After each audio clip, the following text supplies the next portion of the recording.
ஆரிய படை கடந்த நெடுஞ்செழியன் ஒரு இடத்துல சொல்றாரு, மூத்தோன் வருக எண்ணாது அவருள் அறிவுடையான் 6 அரசு செல்லும் அப்படின்னு. ஒரு சபை, மாபெரும் சபை, இந்த மாதிரி ஒரு பெரிய சபை, அதுல அமைச்சர் இருக்காங்க, மன்னர் இருக்காரு. அப்போ ஒரு முடிவு எடுக்கணும்.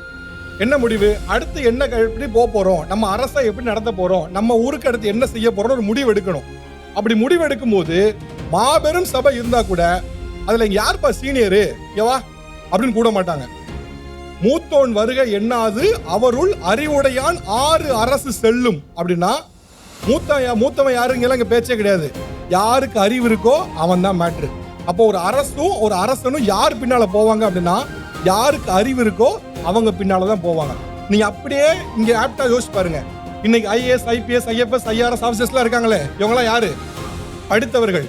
இன்னைக்கு ஒரு அரசு ஒரு எக்ஸிகியூஷன்ல ஒரு முடிவு எடுக்கணும்னா யார்கிட்ட கேட்கறாங்க? IAS, IPS, IFS, IRS staffs தான் கேட்கறாங்க. ஒரு முடிவு எடுத்தாச்சு, அந்த முடிவை எக்ஸிக்யூட் பண்ணணும், அமல்படுத்தணும். அப்ப எக்ஸிக்யூட்டிவ் பாடி தேவை. எக்ஸிக்யூட்டிவ் பாடி யாரு? ஐஏஎஸ், ஐபிஎஸ், ஐஎஃப்எஸ், ஐஆர்எஸ் தான். இன்னைக்கு யார் இருக்கா? படித்தவர்கள் தான் இருக்காங்க.